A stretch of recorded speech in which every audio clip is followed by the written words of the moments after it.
All right, guys, so this was just needing to go fishing. The Bass Champs is at Rayburn this coming weekend, the big shootout, and things just kind of transpired where there was no way we were going to be able to get down there. So I was looking for a place to go fishing. So I reached out. You guys will remember Tom. Tom lives on Ray Roberts, and he's one of the guys that helped me do the prop testing videos. Remember, he runs the Legend with the 200 horse on it. So we tested some of his props, and then on my boat, we tested some of my props on his boat. So Tom and I had talked about fishing together, had never done it. I called him. Ray Roberts doesn't fish great in summertime typically. And I just wanted to go fishing. And I said, have you ever been to this lake? And he said, no. And I said, y'all go tomorrow morning, we got a good wind forecast. And he said, yes. So here's how the day started. Well, good morning, boys and girls. Welcome to Lake Athens again.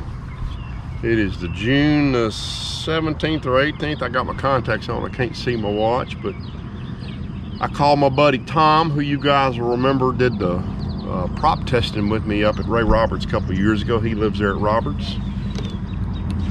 And I said, hey, what are you doing tomorrow? And he said, fishing with you. So here we are. We're gonna go check it out. Let's go see if we can catch some fish. Line just to see what it was. He makes fishing reels here in Texas somewhere.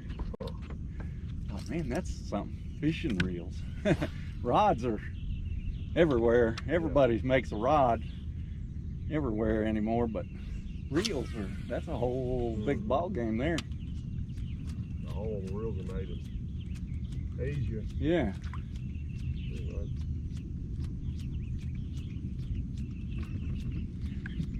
There he is. What you got? Crankbait fish. Yeah, I was just about to take my sock off of my crankbait, but I got a deep diving one on. You think he wanted that color? Give me some of that. Yeah, that's a skinny fish. Look at that thing. He's all head. Well, when you right eat there. the bait on the outside of your face, it's That is, yeah. He is sort of an ugly creature. well, he's skinny, but he smoked it. Sort of an ugly, and the other is a Nico. I saw that. Oh, that one's that is a real one. That's a real one right there, and he was right where he was supposed to be.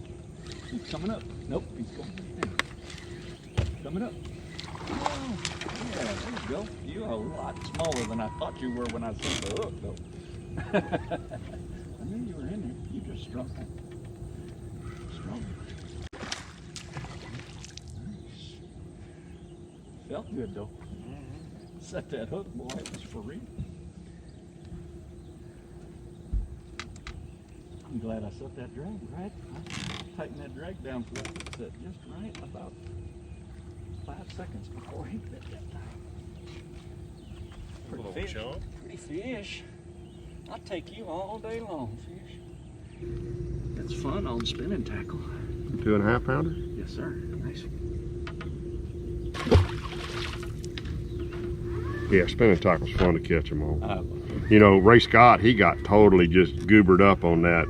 Way back, didn't Oh, he? well, yeah, well into his late life. He was all about catching them on light line.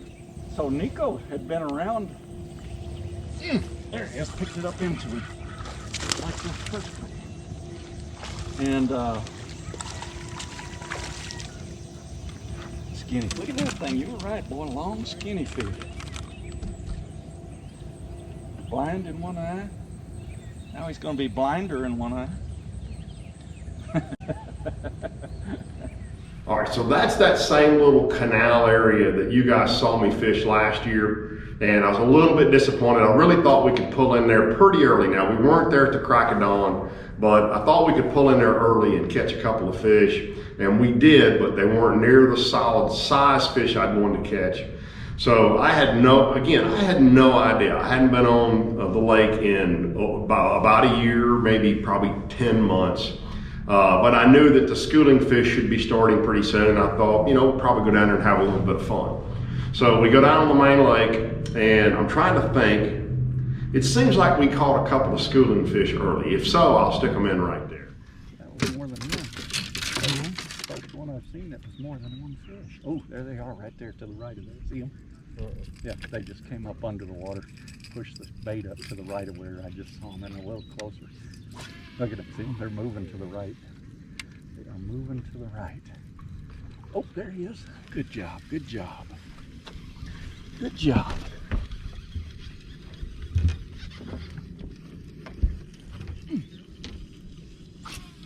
He just now figured out he's hooked. Oh, that just...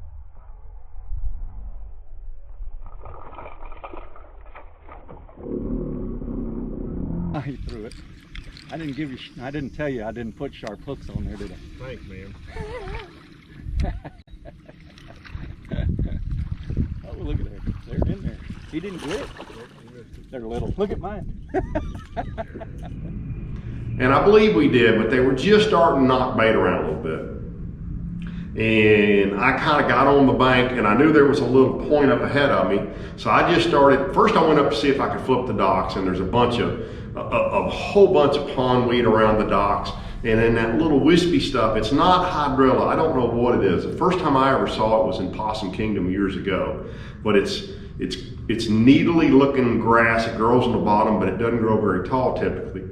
And so we start up that bank, and I pull out a Cloud 10, because I'm a Cloud 9 Series 10 crankbait, and I'm just kind of firing it up there thinking I can run across these fish. And as I'm going, I'm scanning with my forward imaging with my live scope. And I fire that crankbait out there, one loads up on it. I'm like, wait a minute, that one ain't swimming. And I'm like, boy, that sure feels like grass. So I pull up there to it, and as I'm getting close to it, suddenly I start seeing hydrilla, or start seeing something, which, by the way, there's a lot of deep coontail on that lake too. I mean, there's 11, 12 feet deep. You'd see coontail coming all the way to the top. So I'm thinking, well, I wonder what that is, and I can see it with my live scope. And as I get up there close to it, I pull that crankbait free, and it comes up in a wad of hydrilla. And I literally got a big grin on my face, hit spot lock, laid that rod down, picked up a rod with 20-pound fluorocarbon, put a 3/4 ounce sinker on it. Unfortunately, grabbed a 4/0 hook initially, and on 20-pound cigar and Vizex on a medium heavy rod, and got a prawn out. And this just starts almost immediately.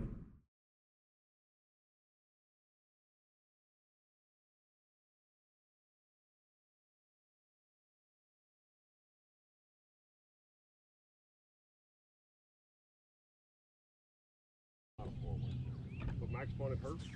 Oh, there you go. That looks good. That looks...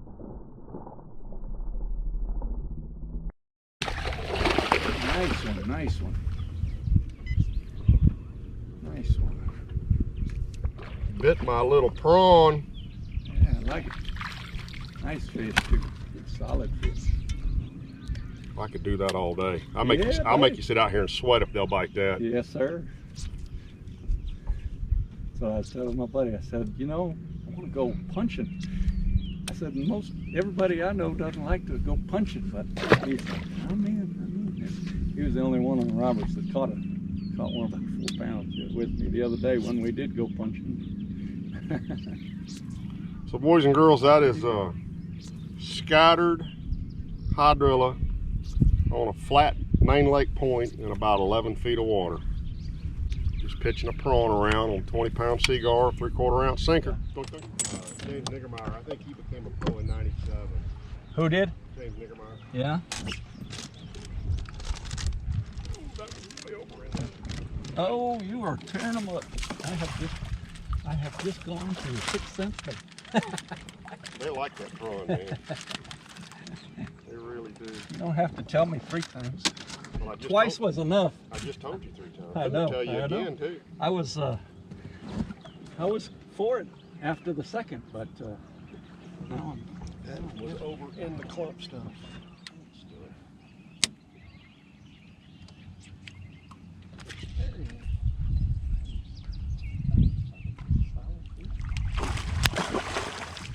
Fish.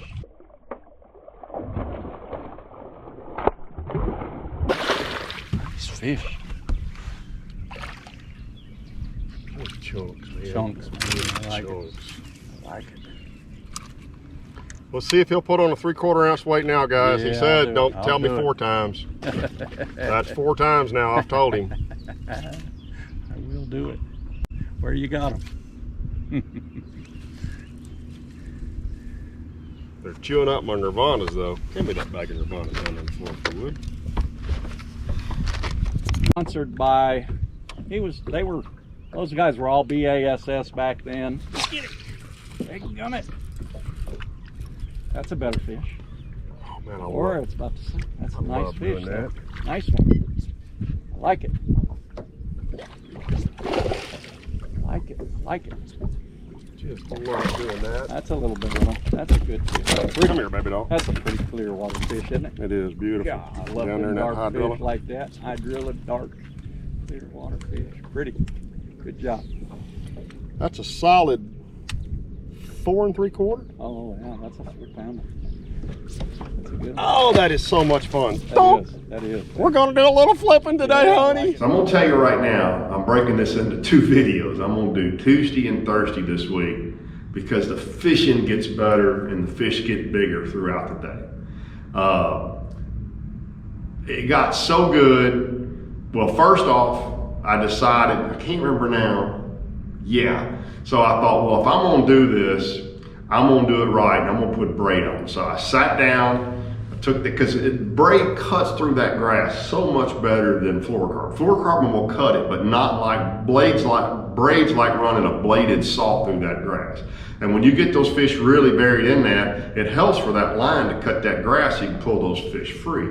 So I tied on 65-pound smackdown braid, cigar smackdown braid. I put it on a heavier rod. But unfortunately, I kept that 4/0 hook on there. But you can feel the bites just ever so slightly better, in my opinion, on braid than you can on fluorocarbon. Fluorocarbon is so much better than monofilament we used to flip with. But there's a next step up to braid, and I wanted to not miss a fish. And it just continues.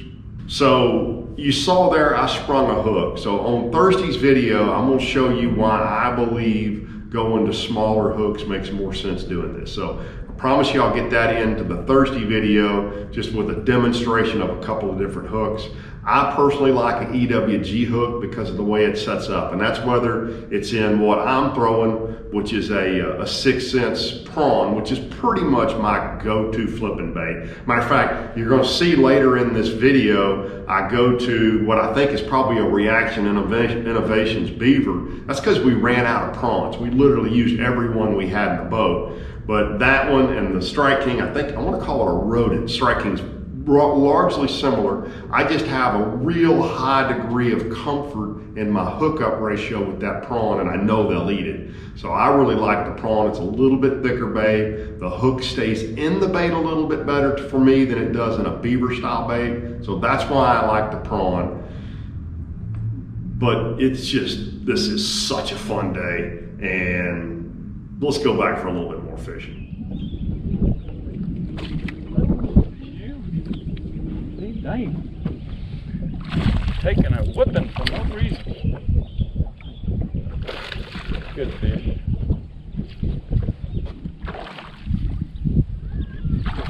That's another good one. Just quality. That's a good one. That's a 2-minute landing violation, what that is. Look at the color of that fish. It's beautiful in this grass and clear water.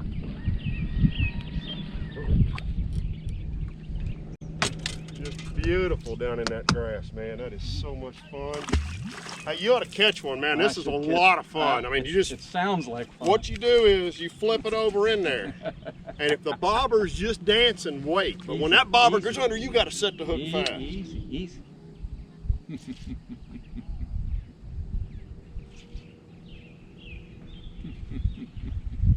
Don't think I won't rub it in on you. The better part is I'm getting to rub it in and it's on video. Yeah, that is bad. You'll get a phone call. You'll get a phone call this week. Oh, I'll get a lot of them. You want me to lie about your I won't live it down. This is the first time, and this is crazy. So I've had live scope 3 years maybe. This is the first time I have seen flipping Hydrilla this good. Rayburn 4 or 5 years ago had it, but I didn't have live scope. And so normally I would have immediately flipped to forward imaging, but I didn't because I could see that grass out in front of me with live scope. And I got to tell you, This was not, it's early in the year, so there's not a traditional grass line you could follow. There's clumps of grass on that little point. And what I was able to do is I could look and find those clumps and then get over there to them and flip on those clumps of grass. And there were some fish on the edge, but most of them were right, you might have heard me on one of the fish, I said I'm gonna flip it down his chimney. Right down the center of those big pods of grass is where I caught the better fish. All right, so there you go. I'm gonna show y'all some more fishing Thursday, and I'm gonna talk a little bit more about what I experienced and how I set up and what I'm looking for and kind of what that grass is looking like and how it'll transition throughout the end of the year. So the rest of the year. So I hope you guys enjoyed that. I suspect I just made Lake Athens a little bit more crowded over the next several months, but I gotta tell you, I haven't seen grass that good. Now I have just heard, since I've told a few buddies about this, there's a couple of lakes in East Texas that have this kind of grass. So we were gonna go down this weekend. I've pushed it off a weekend. Probably gonna go down either the weekend after the Bass Champs or the weekend after that, which would be probably the 4th of July-ish type of a weekend. But we're gonna get down there in the next few weeks, and we're gonna get some boat reviews done, some 10 boat reviews. I'm hoping to get in Rivers Puma STS. I wanna check that boat out, and I wanna go grass flipping in East Texas too. So stick around, guys, a lot more good stuff to come.